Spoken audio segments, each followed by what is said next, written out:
Hey les amis, comment ça va? Que la paix, l'amour de Dieu soit avec toi. Let's talk. Que penses-tu de la guérison divine?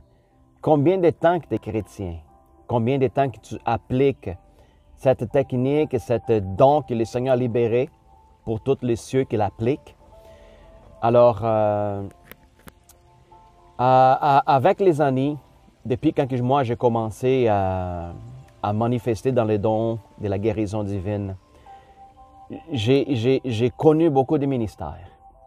Puis pendant ma démarche, j'ai vu aussi beaucoup de frères et sœurs qui posent encore aujourd'hui même et depuis longtemps la même question. Je comprends pas. Je comprends pas.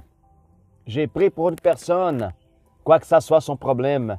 Je vois que la guérison se passe. Je veux prier pour une deuxième personne avec les mêmes problèmes. Puis il ne marche pas. C'est où le problème là-dedans? Puis c'est un sujet tellement délicat parce que nous autres, tels que ministres, dépendamment de ce qu'on va dire aux gens, comme réponse, ça pourrait marquer pour toujours leur vie, ça pourrait abandonner les gens, faire sortir dans la foi, faire que les gens abandonnent l'Église, que les gens deviennent peut-être malheureux dans un sens. Alors, c'est très important. J'aimerais ça partager ça avec vous. Il y a beaucoup de gens qui se posent la question. Est-ce que la guérison divine, c'est pour aujourd'hui? Puis je peux vous l'affirmer. Oui, c'est pour aujourd'hui. Mais est-ce que ça s'est produit tout le temps? J'ai dit directement non. Alors, pourquoi que ça se passe? Je vais vous dire une affirmation que le Seigneur, que la Bible s'est écrite, encore de l'Ancien Testament, par ses motrissures, nous sommes guéris. OK? Puis, les gens disent, ouais, mais la Bible, c'est écrit, c'est écrit, c'est écrit. Oui, c'est écrit, puis la Bible, elle ne ment pas. Alors, pourquoi que ça ne se passe pas quand j'ai prié pour les gens? Je vous pose une question. Est-ce que vous pensez qu'il y a un ministère ou qu'il y a un homme qui a un résultat de 100% en tout le temps quand il est en train de prier? Chaque fois que cette personne va prier pour une personne malade, la personne, elle est guérie, qu'il soit un problème un cancer, qu'il soit une personne qui est aveugle, qu'elle est sourde, qu'elle est muette, c'est une personne qui manque un membre de son corps. Est-ce que vous avez déjà vu son membre grandir? C'est une personne qui a un problème de santé tel quel, une foie maganée, puis le foie est replacé pour une nouvelle foie. Problème de cœur, un nouveau cœur que la personne a reçu à travers une prière. Alors, il y a toutes les sortes de choses qui se passent. Puis des fois, on voit les résultats, puis des fois, on ne les voit pas. J'ai déjà prié pour les gens qui avaient l'arthrose. J'ai déjà vu du monde guéri avec l'arthrose. J'ai déjà prié moi-même pour des gens qui avaient la sclérose en plaques. La madame, elle a lancé les béquilles, puis elle a couru d'un côté à l'autre. Elle était complètement guérie, dans un point qu'elle ne voulait même pas s'asseoir pour pas que la guérison l'abandonne. Puis il y en avait d'autres mondes qui ont venu avec le même problème envers moi, puis elle n'était pas guérie. Ça, c'est des fois, ça nous cause un choc, ça nous impacte, ça nous laisse des fois des questions par rapport à Dieu. On questionne au Seigneur. Pourquoi avant, mais pourquoi pas maintenant? Alors, je vous demande une chose. Jésus, il veut sauver, il veut guérir, il veut libérer tout le monde. Mais je vous pose une deuxième question. Est-ce que c'est tout le monde sauvé? Est-ce que c'est tout le monde libéré? Est-ce que c'est tout le monde guéri? Puis la réponse est non.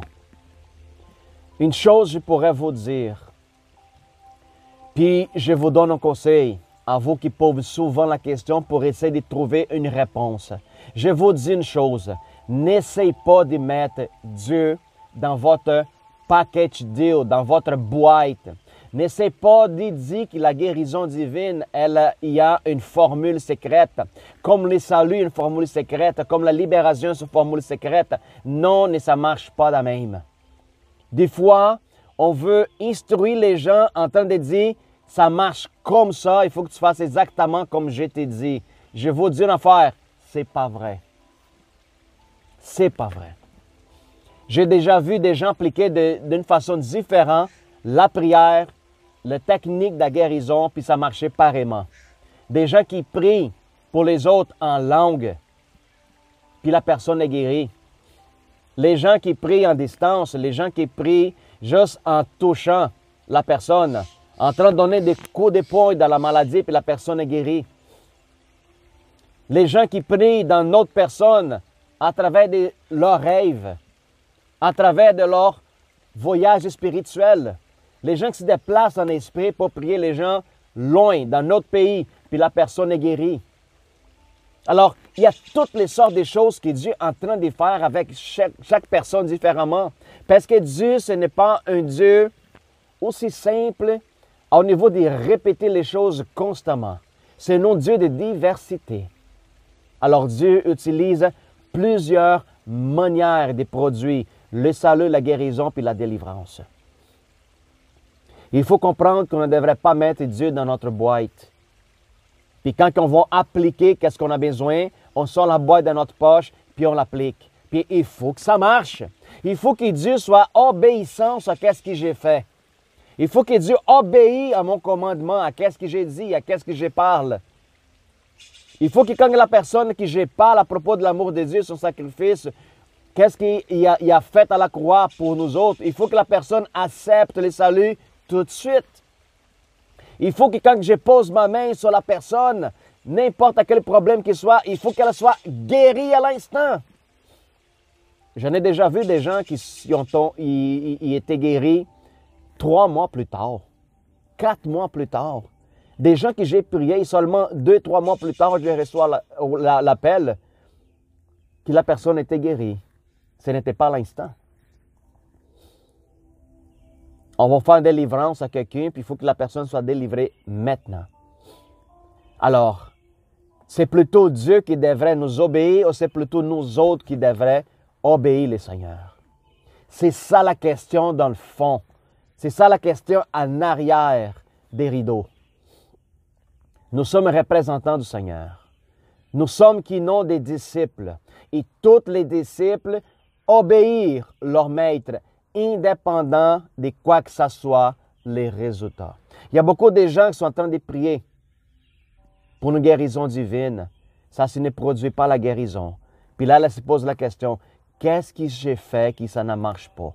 Ou soit, c'est la personne qui est malade, qui a un problème, elle a un péché, elle a quelque chose qui croche là-dessus. C'est pour ça que Dieu ne la guérit pas. C'est par contre, le Seigneur ne dit pas ça dans la Bible. Il dit, priez pour les malades, seulement. Peu importe les problèmes que la personne a dans sa vie. J'ai déjà prié pour les gens qui étaient complètement croches, avaient des péchés visibles dans leur vie. Puis j'ai prié, puis la personne était guérie immédiatement. On pense que c'est toujours de notre façon. On pense que Dieu, c'est notre outil plutôt que nous sommes l'outil à lui. Alors, il faut comprendre, l'Église, il faut comprendre, mes frères et sœurs, que la seule chose comme disciples qu'il faut qu'on fasse, indépendant du résultat qu'on va achever, notre chose à faire, c'est sinon de continuer à obéir. Avancer le royaume. Continuer à persévérer. Est-ce qu'il y a du monde qui prie dans l'ignorance? Oui, prie dans l'ignorance. Comme par exemple, il y a beaucoup de gens qui prient dans la peur. Si tu es quelqu'un qui est en train de prier dans la peur, peu importe c'est quoi la cause, je t'ai dit, tes prières ne seront pas répondues. Parce que dans l'amour, la peur n'existe pas. Alors, je ne peux pas essayer de prier dans la peur et vouloir recevoir un résultat. Parce que Dieu, il répond sinon qu'une prière d'amour. La prière d'amour, la prière de la foi, c'est une prière efficace. C'est pendant qu'il a prié de la peur. C'est une prière inefficace, qui ça ne produit pas de résultats. Pour la personne qui a besoin, puis pour toi qui est en train de le faire. Nous devrons marcher en autorité, en puissance et domaine. Oui, nous avons ça, puis le Seigneur nous a donné. Mais c'est important de comprendre. Est-ce que c'est tout le monde sauvé? Non. Est-ce que c'est tout le monde guéri? Non. Est-ce que tout le monde est livré? Non plus. Alors, le seul travail que nous devrons faire devant le Seigneur, c'est d'obéir, continuer, persévérer dans la foi. Indépendant les résultats. Continue à prier. Arrêtez de s'estiner avec Dieu. Pourquoi? Qu'est-ce que j'ai fait des croches? Qu'est-ce que la personne dans la vie que ça ne marche pas? Pourquoi, Seigneur? Garde ton calme. Essaie de comprendre la scène. Apprendre avec la situation. Imagine-toi, c'est quelqu'un qui priait pour les malades, qui prêchait l'Évangile, puis la personne, elle avait un résultat de 100% en tout. À un moment donné, les gens qui suivaient cette gars-là allaient mettre la personne comme sur un pédestal. On allait commencer à appeler cette personne la deuxième venue du Christ. Ben oui, parce que cette personne, il prie pour tout le monde et tout le monde est guéri à 100%. Cette personne, au moment qu'il prêche l'Évangile, tout le monde est converti, tout le monde s'y répand. Je t'ai dit une affaire. Jésus il est venu prêcher l'Évangile. Il a prêché l'Évangile partout en Israël. Puis la question c'est, est-ce que tout le monde l'a accepté? Non. Mais cependant, les gens à lesquels Jésus posait la main, ils étaient guéris. Parce que Jésus a compris une chose. Dans le royaume de mon Père, ce problème d'infirmité, de maladie qui était causé par le péché de l'homme n'existe plus. Alors Jésus marchait dans une dimension telle que Fils de Dieu, tel que Dieu lui-même. Alors, lui nous demande de continuer cette marche pour achever à la perfection. Il faut comprendre qu'on n'est pas rendu à la perfection. Nous sommes perfectionnés en lui, mais on n'est pas encore rendu à la perfection du Fils. C'est une marche, c'est un apprentissage. J'ai dit, moi, il faut quand on regarder cette vidéo, il y a beaucoup de choses encore qu'il faut transformer notre pensée. Exactement. Il faut transformer notre pensée pour qu'on comprenne la bonne, parfaite, agréable volonté du Père pour notre vie et la vie des gens qui nous entourent. Je vous donne un conseil dans cette vidéo. Arrêtez de poser des questions, de remplir ta tête des doutes, des questionnements, puis avancez le royaume. Prêchez l'Évangile partout. Priez pour les malades, chassez des démons, baptisez en nom du Père, du Fils, de le Saint-Esprit, formez des disciples, puis renvoyez les gens. C'est ça notre travail à faire. J'ai déjà passé pour plusieurs ministères, peut-être quelques-uns que vous connaissez. J'étais avec le ministère de John G. Lake et Curry Blake. J'en avais rempli aussi ma formation au niveau de Todd White, Dame Waller, Peter Cabrera. J'ai lu le livre Robert Liaison, c'est lui qui a écrit le livre qui parle à propos du général des dieux. J'ai lu sur la biographie de Wigglesworth, John G. Lake, toutes les femmes des foi, les hommes des foi. Puis j'ai vu que les autres aussi, il y en avait une vie difficile et qui n'avaient pas un résultat de 100% non plus. Mais ils n'ont jamais abandonné. Je pense que c'est ça qui nous porte de plus dans notre vie. Ça, c'est le message que je vous laisse. Faites une réflexion à propos de ça. Si vous connaissez quelqu'un qui est en train d'avoir du problème avec ça, par rapport à la guérison divine, par rapport à la prêcher l'Évangile, partagez cette vidéo avec lui. S'il vous plaît, donne un like dans la vidéo pour que YouTube sache que cette vidéo est de bonnes informations. Partage cette vidéo avec les gens qui t'aiment. Envoie dans tes messengers le link pour que les gens comprennent, les gens voient, pour que les gens arrêtent d'essayer de culpabiliser par rapport à pourquoi la prière n'a pas marché. Je t'ai dit, chaque prière fonctionne à 100%, mais peut-être les résultats, tu ne vois pas à l'instant. Mais chaque prière fonctionne. Les prières qui sont basées sur l'amour, la prière qui est basée sur la foi, une prière sans crainte, une prière sans souci, sans doute, sans questionnement, seulement une prière de confiance. Ça fonctionne. Peut-être tu ne le vois pas les résultats à le moment, mais la sémence était plantée. Alors partage cette vidéo avec les gens que tu aimes. Puis une excellente journée à toi, au nom du Seigneur Jésus.